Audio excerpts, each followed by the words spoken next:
ஜெபம் செய்வோம். இரக்கமுள்ள ஆண்டவரே, இந்த வேலைக்காக நன்றியோடு ஸ்தோத்திரிக்கிறோம்.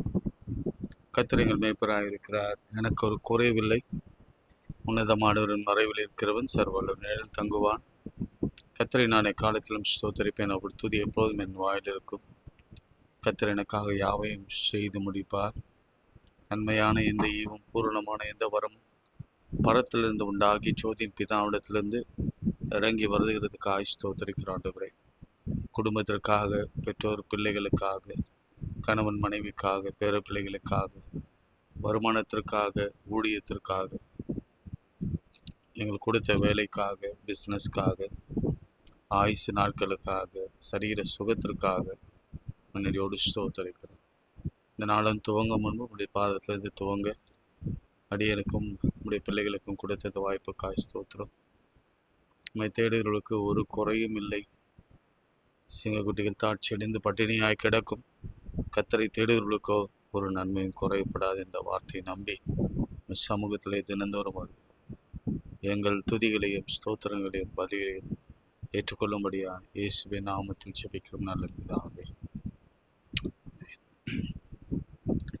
சின்னஞ்சிறுவாய் அதில் என்னை குறித்து விட்டார், தூரம் போயினும் கண்டு கொண்டார்.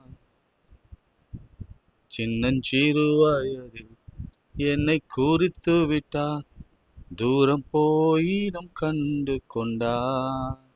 தமது ஜீவனை எனக்கும் அளித்து ஜீவன் பெற்றுக்கொள் என்றுரைத்தார்.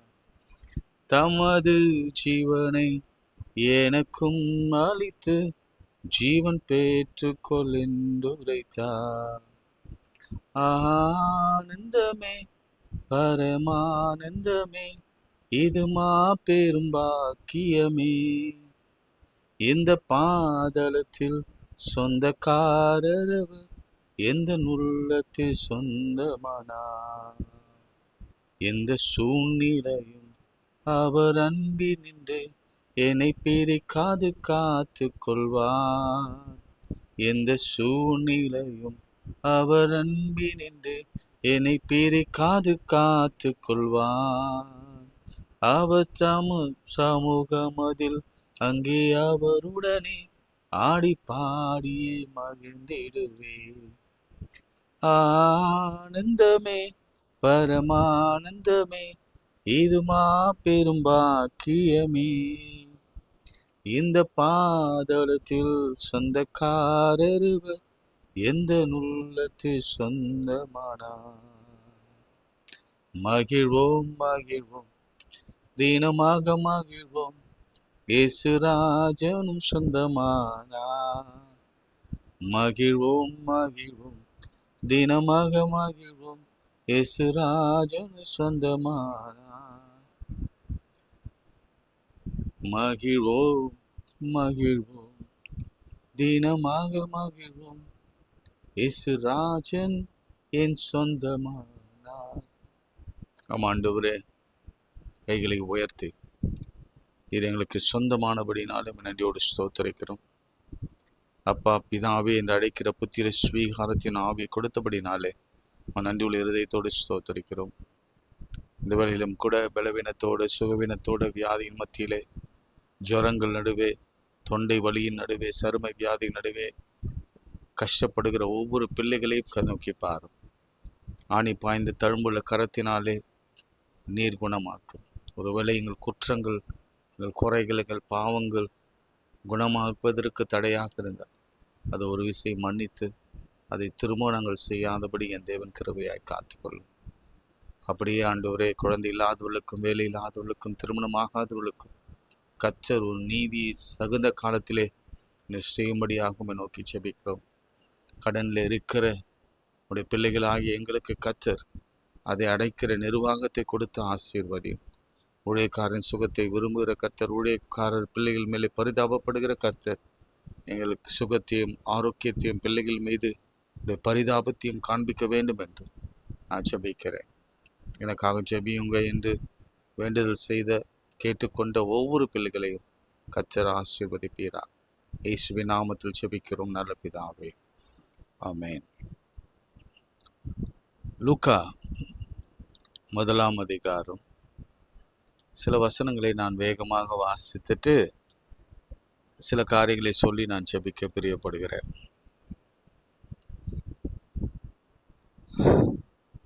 அப்பொழுது கர்த்தருடைய தூதன் ஒருவன் தூபபீடத்தில் வலது பக்கத்திலே நின்று அவனுக்கு தரிசனமானான். சகரியா அவனை கண்டு கலங்கி பயமடைந்தான். தூதன் அவனை நோக்கி, சகரியாவே, பயப்படாதே, உன் வேண்டுதல் கேட்கப்பட்டது. உன் மனைவியாகிய எலிசபெத்து உனக்கு ஒரு குமாரனை பெறுவாள். அவனுக்கு யோவான் என்று பெயரிடுவாயாக. உனக்கு சந்தோஷமும் மகிழ்ச்சியும் உண்டாகும். அவன் பிறப்பின் நிமித்தம் அநேகர் சந்தோஷப்படுவார்கள். அதை கவனிங்க, இந்த வசனம் மிக முக்கியம். உனக்கு சந்தோஷம் மகிழ்ச்சி உண்டாகும். காத்திருக்கிறவர்களுக்கு ஆண்டவர் சொல்ற வார்த்தை, அவன் பிறப்பின் நிமித்தம் அநேகர் சந்தோஷப்படுவார்கள். அவன் கர்த்தருக்கு முன்பாக பெரியவனாயிருப்பான். திராட்சரசமும் மதுவும் குடியான். தன் தாயின் வயிற்றில் இருக்கும்போதே பரிசுத்த ஆவியினால் நிரப்பப்பட்டிருப்பான். அவன் இஸ்ரவேலின் சந்ததியார் அநேகரை அவர்களை தேவனாகிய கர்த்தரிடத்தில் திருப்புவான். பிதாக்களின் இருதயத்தை பிள்ளைகளிடத்திற்கும் கீழ்ப்படியாதவர்களை நீதிமான்களுடைய ஞானத்திற்கும் திருப்பி உற்சவமான ஜனத்தை கர்த்தருக்கு ஆயத்தப்படுத்தும்படியாக அவன் எலியாவின் ஆவியும் பலமும் உடையவனான் அவருக்கு முன்பாக நடப்பான். அப்பொழுது சகரியா தேவதூதனை நோக்கி, இதை நான் எதனால் அறிவேன்? நான் கிழவனாய் இருக்கிறேன், என் மனைவி வயது சென்றவளுமாய் இருக்கிறாள் என்றான். தேவதூதன் அவனுக்கு பிரதியுத்தரமாக, நான் தேவ சன்னிதானத்திலே நிற்கிற காபிரியேல் என்பவன் உன்னுடனே பேசவும் உனக்கு இந்த நற்செய்தியை அறிவிக்கவும் அனுப்பப்பட்டு வந்தேன். இதோ தகுந்த காலத்திலே நிறைவேறப் போகிற என் வார்த்தைகளை நீ விசுவாசியாதபடியால் இவைகளை சம்பவிக்கும் நாள் மட்டும் நீ பேசக்கூடாமல் ஊமையாயிருப்பாய் என்றார். இந்த கடந்த நாட்களாகவே இந்த தாமதம் காத்திருக்கிறது. ஏன் ஆண்டவரே, எதற்கு எவ்வளவு நாள் நான் காத்திருப்பது? இந்த கேள்விகளுக்கெல்லாம் நாம் விடை கண்டு கொண்டிருக்கிறோம். ஒவ்வொரு நாளும் நம்ம விசுவாசத்திலே வளருவதற்காக தான் இந்த செய்திகளை கர்த்தர் நமக்கு கொடுத்து வருகிறார். உண்மையாகவே ஃப்ரஸ்ட்ரேஷனில் இருக்கிறவங்களுக்கு தான் இது பொருந்தும். இருந்தாலும் நீங்கள் தினந்தோறும் நீங்கள் வேதத்தை தியானிக்கிறபடியினால ஒருவேளை ஃப்யூச்சரில் நீங்கள் யாருக்காவது பிரசங்கிக்கவும் அல்லது உங்களுக்கே ஏதாவது ஒரு தாமதம் வருகிற பொழுது நீங்கள் சுதாரித்து கொள்ளவும் ஆண்டவர் சில காரியங்களை பொதுவாக பகிர்ந்து கொண்டு வருகிறார். முதல்ல எனக்கு தான், அதுக்கு பிறகு உங்களுக்கு, உங்கள் பிள்ளைகளுக்கு நீங்கள் போய் சொல்லணும். யாருக்கெல்லாம் லேட் ஆகுதோ, டிலே ஆகுதோ, யாருக்கெல்லாம் நிறைய துன்பங்கள் வருதோ, சோதனைகள் யோபை போல சோதனைகள் மேல் சோதனைகள் வருகிறதோ, முள் இருக்கிறதோ, யோசேப்பை போல கஷ்டப்படுறாங்களோ, சிங்ககபியில் அடைக்கப்படுறாங்களோ, சத்துருக்கள் நிமித்தமாக கஷ்டப்படுறாங்களோ, அல்லது எரிகிற சூளையில் கஷ்டப்படுறாங்களோ, அவங்களுக்கு ஆறுதலான சில வார்த்தைகளை நற்செய்தியாக நீங்கள் அறிவிக்க வேண்டும். அன்னைக்கு காபிரியேல் எனும் தூதன் வலதுபுறத்திலிருந்து இறங்கி வந்தான், வலது பாரசத்திலிருந்து இறங்கி வந்தான். இன்றைக்கு நாமெல்லாம் தான் தெய்வ தூதர்களைப் போல, அல்லது தெய்வ தூதர்னு சொல்லக்கூடாது, அவர்களுடைய பிரதிநிதிகளாக நாம் இந்த நற்செய்தியை ஆண்டவர் மகிமைக்காக சாட்சியாக நாம் கொண்டு போவோம். நமக்கும் பல நிலைகளில் நிறைய தாமதங்கள் ஏற்பட்டு தான் இந்த நிலைக்கு நாம் வந்திருக்கிறோம். சரி, இன்னைக்கு என்ன வார்த்தை பார்க்கலாமா? ஒரு குறிப்பிட்ட வார்த்தை, நிறைய முறை இதை படித்திருக்கிறோம். நீங்கள் இந்த டெக்ஸ்ட்டை படித்த உடனே ஐயரு பேசிட்டார் ஏற்கனவே ஆஃப் பண்ணிட்டு போயிடாதீங்க. முக்கியமான ஒரே ஒரு வார்த்தை, அது மிக ஆழமான ஒரு செய்தியை சொல்லுகிறது. நாம் புரிந்து கொண்டு செபிக்கலாம், அவ்வளோதான். இது தெரிஞ்ச விஷயந்தான். ஒரு வயசானவங்க, அவங்கள பற்றி சொல்லணுன்னா, ஆசாரிய வகுப்பிலே சகரியா எனும் பேர் கொண்ட ஆசாரியன் ஒருவன் இருந்தான். அவருடைய மனைவி ஆரோனின் குமாரத்தில் ஒருத்தி, அவள் பேர் எலிசபெத்து. அவர் இருவரும் கர்த்தருடைய சகல கற்பனைகளின்படியையும் நியமங்களின்படியையும் குற்றமற்றவர்களாய் நடந்து தேவனுக்கு முன்பாக நீதி உள்ளவர்களாக இருந்தார்கள். ஆனாலும் எலிசபெத் மலடியாய் இருந்தபடியினால் அவளுக்கு பிள்ளை இல்லாதிருந்தது. இருவரும் வயது சென்றவர்களாக இருந்தார்கள். இது ரொம்ப ஆச்சரியமா இருக்குல்ல, இந்த வார்த்தை கவனிங்கள. எலிசபெத் மலடியாய் இருந்தபடியினாலே அவர்களுக்கு பிள்ளை இல்லாதிருந்தது. ரொம்ப ஸ்ட்ராங்கா இருக்குல்ல. இந்த மாதிரிலாம் நம்ம யாரையும் சொல்லிடக்கூடாது. மலடியாக இருந்தபடியினாலே பிள்ளைகள் இல்லாமல் இருந்தது. ரொம்ப பெரிய அவமானம். அதனால தான் அந்த அம்மா சொல்லும் பொழுது, பூமியிலே 24ஆம் வசனம், அந்நாட்களுக்கு பின்பு அவன் மனைவியாகி எலிசபெத்து கர்ப்பவதியாகி ஜனங்களுக்குள்ளே எனக்கு உண்டாயிருந்த நிந்தையை நீக்கும்படியாக இந்த கர்த்தர் இந்த நாட்களில் என்மேல் கடாட்சம் வைத்தார். முதல் வார்த்தையை நல்லா சென்டென்ஸ் கவனிச்சுங்க. இந்த நாட்களில் கர்த்தர் என்மேல் கடாட்சம் வைத்தார். எவ்வளோ வருஷங்கள் கழித்து.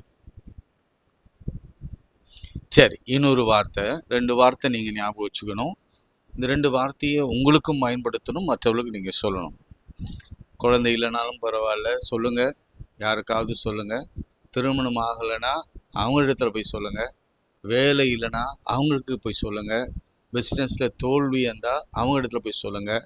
சரீரத்தில் பயங்கர வியாதியாக இருந்தால் அவங்க இடத்துல சொல்லுங்கள். மரண இருளில் இருந்தால் நீங்கள் சொல்லுங்கள். என்ன வார்த்தை தெரியுங்களா? 20ஆம் வசனம் தேவதூதன் சொல்கிறார். வசனம் சொல்லுகிறது, ஆவியானவர் சொல்லுகிறார். நல்ல கவனிங்க. இதோ தகுந்த காலத்தில், சொல்லுங்க, தகுந்த காலத்தில். திரும்ப இன்னொரு விசை சொல்லுங்க, தகுந்த காலத்தில். நல்ல மைண்ட்ல ரெஜிஸ்டர் பண்ணுங்க. தகுந்த காலத்தில் நிறைவேற போகிற என் வார்த்தைகளை, அவ்வளோதான், நம்ம விசுவாசிக்கணும். இல்லை அப்படி விசுவாசியாக போனதுனால நீ ஊமையாக இருப்பாயின்னு வரும். நம்ம என்ன சொல்லணும்னா, என்னோட சேர்ந்து நீங்கள் அறிக்கை பண்ணுங்க. நம்ம வாயை விட்டு அறிக்கை பண்ணலாம். ஆண்டவர் தகுந்த காலத்திலே சில காரியங்களை செய்வார். ஆமேன்னு சொல்லுங்களேன். என்ன வார்த்தை தெரியுமா? இதோ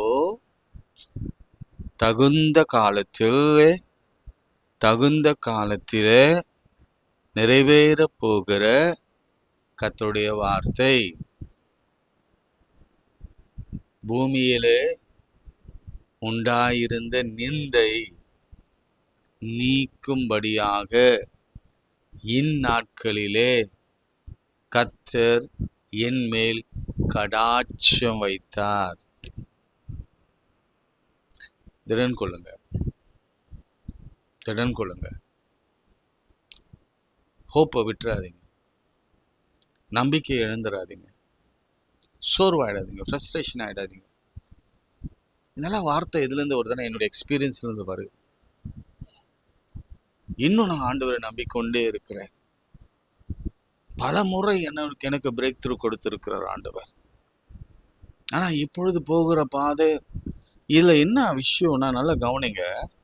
இவங்க ஆசாரியர், அந்த அம்மா லேவியின் குடும்பத்தில் வந்த ஆரோனின் குடும்பத்தில் வந்தவங்க. ரொம்ப ரொம்ப உயர்ந்த ஒரு ஸ்தானத்திலிருந்து வந்தவங்க. தூதன் சொல்லுகிறான், உன் வேண்டுதல் கேட்கப்பட்டது என்றார். எது வரைக்கும் அவங்க வேண்டுதல் செய்திருப்பாங்க? 40, 50, 60, 70, பலத்தின் மிகுதியால் 80 வரைக்கும் அதுக்கு மேல 75 வயதுல ஆபிரகாமுக்கு ஆண்டவர் சொன்னார், உனக்கு ஒரு பிள்ளையை கொடுப்பேன்னார். நடக்கல. வார்த்தையை கொடுத்தார், வாக்குத்தத்தத்தை கொடுத்தார், நடக்கல. இவங்க கொஞ்ச நாள் பார்த்தாங்க, அந்த தகுந்த காலத்திற்காக பொறுமையோடு காத்திருக்கல. நிந்தையை நீக்கும்படியாக என்ன செய்யலாம் அப்படின்னு சுயமா ஒரு முடிவெடுத்து, நல்ல கவனிங்க, ஆவியான சிலரோடு கூட ரொம்ப தெளிவா பேசுகிறார். சுயமா ஆண்டவருடைய சித்தத்துக்கு விரோதமாய் அவருடைய தகுந்த நாட்களை நாம எண்ணாம, அல்லது இப்படி சொல்லலாம், அந்த தகுந்த நாட்கள் வரைக்கும் நம்ம பொறுத்துறாம அவசரமாக, ஃபார் எக்ஸாம்பிள் திருமணம் வச்சுங்களேன், ஒரு இந்து வந்து கேட்குறாரு, ஒரு இஸ்லாமியர் வந்து கேட்குறாரு, அல்லது வேறு சமயத்தினர் கேட்குறாங்கன்னா, ஐயோ வரனே வரல, ஏதோ ஒரு தள்ளி விடுவோம். அது இல்லை, அது இல்லை. ஒரு பிஸ்னஸ்ன்னு வச்சுக்கோங்களேன், ஒரு வியாதின்னு வச்சுக்கோங்களேன், அவசரமா ஜெபிக்கிறோம், ஆனா காத்திருப்பதில்லை. அவர் ஒரு வேலைக்காக, தகுந்த நேரத்திற்காக. என்ன பிரச்சனை கவனிங்க, 75 வயசுல அவரு ஆண்டவருடைய வார்த்தை உண்டாகி ஆபிரகாமுக்கு சொல்லப்பட்டது. உடனே இமீடியட்டா என்ன பண்ணார் தெரியுங்களா? அவரு என்ன பண்ணார் தெரியுங்களா? 2 பேரும் சேர்ந்து ஆகாரை கல்யாணம் பண்ணிச்சிட்டாங்க. சாரால் தான் இனிஷியேட் பண்ணாங்க. அவசரமா ஒரு முடிவு. அதனால யாருக்கு கேடு? இன்னைக்கு உலகம் இருக்கிற சூழ்நிலைக்கு காரணமே இஸ்மவேல், இஸ்ரேல் என்றும் 2 கோத்திரத்தார். ஆகாருக்கு பிறந்த பிள்ளையாகி இஸ்மவேல, அதே போல சாராளுக்கு பிறந்த ஈசாக்கின் குடும்பத்தினர்லாம் நாம. இஸ்லாமிய சகோதரர்கள் எல்லாம் யாருக்கு? இஸ்மவேல் உடைய வம்சத்தார், ஆகாருக்கு பிள்ளைகளாக பிறந்தவர். எவ்வளவு பெரிய கேடு பாருங்களேன். ஆண்டுடைய சித்தம், ஆண்டுடைய பார்வை, ஆண்டுடைய தொலைநோக்கு. அவர் வெயிட் பண்ணுன்னு சொன்னார். வெயிட் பண்ணியிருந்தா நிச்சயம் சொல்றேன், இந்த பிரச்சனைகள் வந்திருக்காது. சரி, அப்புறம் என்ன பண்ண தெரியுமா? அவன் பிறந்த பிறகு அவனை துரத்துறாரு, அவனுக்கு ஒண்ணுமே கொடுக்காம அனுப்பி விடுறாரு. அதுக்கப்புறம் சொல்றாரு, என் வீட்டில் எலியேசன் ஒருத்தருக்கான், அவனை நான் மகனா எடுத்துக்கிறேன், தத்து எடுத்துக்கிறேன் அப்படின்னு எலியேசரை எடுத்து விடுறாரு. அதுக்கப்புறம் பாருங்க, 25 ஆண்டுகள் கழித்து தான் யார் பிறக்கிறது? ஈசாக்கு பிறக்கிறார். இப்பதான் சுதாரிக்கிறார். சரி, ஈசாக்கு தான் எல்லாம் கொடுக்கப்பட வேண்டும். ஆண்டவர் கொடுத்த வாக்குத்தத்தத்தின் பிள்ளை அவர் தான் என்னுடைய புத்திர ஸ்வீகாரம் என்று சொல்லி அடுத்து ஒரு கல்யாணம் பண்றாரு. அந்த கல்யாணத்துல கேத்துரால் அப்படின்னு ஒருத்தர் கல்யாணம் பண்ணோன்னே அவங்க பிள்ளைகளுக்கு கிஃப்ட் கொடுத்து அமுச்சு விடுறாரு, போங்க அப்படின்ட்டு. எல்லாம் காரணம் என்ன? ஆண்டவருடைய வார்த்தைக்கு கீழ்ப்படியாததுதான் காரணம். ஆண்டவர் சொன்னார், ஏற்ற வேலையில வெயிட் பண்ணுப்பா, உன் சந்ததியை நான் பெருக பண்ணுவேன். குறித்த காலத்தில், அந்த வார்த்தை அடிக்கடி வரும், குறித்த காலத்திலே உனக்கு ஒரு குழந்தையே, குறித்த காலத்திலே, நான் குறித்த காலத்திலே, இங்க தகுந்த காலத்திலே என்ற ஒரு நற்செய்தி நிறைவேற போகிற கர்த்தருடைய வார்த்தை. ஆமென் சொல்லுங்க. ரொம்ப நாளா நம்ம கேட்டுட்டே வரோம்ல, தகுந்த காலத்திலே நிறைவேற போகிற கர்த்தருடைய வார்த்தை. உங்களுக்கு நியூ இயர்ல கிடைச்சிருக்கும், இப்போ கூட வார்த்தை கிடைக்கும். இது குழந்தையை பற்றியதான். நேற்று காணான் திருமணத்தில் பார்த்தோம், அது திருமணத்தை குறித்து தான். அதற்கு முந்தி தினம் தாவீதை குறித்து பார்த்தோம். அவன் இளைவனா இருந்தான், வீட்டில் அவ்வளோ பிரச்சனை. ஆடு மேய்த்து கொண்டிருந்தவனை ராஜாவாக மாற்றினார். இப்படி நம்ம தொடர்ச்சியாக நாம் பார்த்து கொண்டிருக்கோம். யாக்கோபை பார்த்தோம், அவருடைய மனைவி மலடியா இருந்தா. நல்ல 2 பேருமே ஈசாக்கு 2 பேருமே, ஈசாக்கு யாக்கோபும் அது போல ஒரு கணவன் மனைவி இல்லை. ஆனா அவங்களுக்கு ஒரு குறை என்ன, மலடி. ஆனா இந்த மாதிரி ஸ்ட்ராங்காலாம் எழுதல. மலடியா இருந்த தன் மனைவிக்காக வேண்டுதல் பண்ணினார். கர்த்தர் ஜெபத்தை கேட்டு கர்ப்பம் தரிக்க பண்ணினார் அப்படின்னு இருக்கு. ஆனா இங்க எலிசபெத்துக்கு எப்படி எழுதப்பட்டிருக்கிறதுனா, மலடியா இருந்தபடினாலே அவளுக்கு பிள்ளைகள் இல்லாது இருந்தது. ரொம்ப ரொம்ப ஸ்ட்ராங்கா இருக்கு. பிரியமானவர்களே, பூமியிலே எனக்கு உண்டாயிருந்த நிந்தையை, அவமானத்தை, அசிங்கத்தை, என்னுடைய குறைவை, ஃபெயிலியரை, என் வியாதியை, என் பலவீனத்தை, என் சோர்வை, என் தாமதத்தை, திருமணமாகாமல் இருக்கிற அந்த நிலையை, குழந்தை இல்லாமல் இருக்கிற அந்த நிலையை, சரீரத்தில் பாடுகளோடு இருக்கிற நிலையில், அசிங்கமாக இருக்கிற இந்த காழ்ப்புணர்ச்சி, தாழ்வு மனப்பான்மையில் இருக்கிற எனக்கு ஆண்டவர் கொடுக்கிற என் பூமியிலே உண்டாயிருந்த நிந்தையை நீக்கும்படியாக கர்த்தர் இந்நாளிலே என்மேல் சொல்லுங்க, கர்த்தர் இந்நாளிலே என்மேல் கடாட்சம் வைத்தார். என்ன? பூமியிலே உண்டாயிருந்த நிந்தையை நீக்கும்படியாக. சொன்னலாம். அன்புள்ள ஆண்டவரே, இந்த வேலைக்காக நன்றியோடு ஸ்தோத்திரிக்கிறோம், துதிக்கிறோம். நல்ல வார்த்தையை கொடுத்து இந்த வார்த்தை நிறைவேற இந்த வல்லமையோடு இந்த வார்த்தையை நாங்கள் அனுப்புகிறோம். யாருக்கெல்லாம் என்ன தேவையோ அந்த காரியங்கள் நிறைவேறட்டும். இயேசுவின் நாமத்தில் ஜெபிக்கிறோம் நல்ல பிதாவே, ஆமென். பிரியமானவர்களே, வாட்ஸ்அப் ஸ்டேட்டஸில் பாருங்கள், இன்னும் அந்த ப்ராட்காஸ்ட் சரியாகலை. வாட்ஸ்அப் ஸ்டேட்டஸில் பாருங்கள். ஃபேஸ்புக் இருந்தால் அதில் இருக்கும், அதுக்குள்ளே போய் கிளிக் பண்ணி நீங்கள் பார்க்கலாம். மெசேஞ்சர் இருந்ததுன்னா மெசேஞ்சர் ஸ்டேட்டஸில் இருக்கும், அதை நீங்கள் பார்க்கலாம். இன்ஸ்டா இருந்ததுன்னா உங்களுக்கு தனியாக அனுப்புகிறேன். உங்களுக்கு வரலைன்னா உடனே இமீடியட்டாக ஐயா அனுப்புங்கன்னு சொல்லுங்கள், உங்களுக்கு நான் லிங்க் அனுப்புகிறேன். ஏன்னா அது இன்னும் சார்ட் அவுட் ஆகலை. வெகு சீக்கிரத்தில் அது சீக்கிரம் சார்ட் அவுட் ஆகும்னு நம்புகிறேன். ஜோமனுங்க, இதை எடுத்து போகிறது எவ்வளோ பெரிய பிரச்சனையாக இருக்குது பாருங்களேன். எவ்வளவு தடைகள் இருக்குது பாருங்களேன். பொருளாதார தடைகள், இப்படி இந்த மாதிரி தடைகள், எல்லா தடைகளும் சேர்ந்து ஒரு ஊழியத்தை செய்ய விடாமல் நிறைய பிரச்சனைகள் இருக்கிறது. எனவே அதற்காக ஜெபித்துக் கொள்ளுங்கள். என் குடும்பத்திற்காக விசேஷமாய் நீங்கள் ஜெபித்துக் கொள்ளுங்கள். என் பிள்ளைகளுக்காக விசேஷமாய் ஜெபம் பண்ணுங்க. நாங்கள் போகிற பாதையில் தான் இந்த வசனங்கள்லாம் வந்து கொண்டிருக்கிறது. அதை நினைத்து எங்களுக்காக ஒரு நிமிடம் தினந்தோறும் ஜெபம் பண்ணுங்க. God bless you.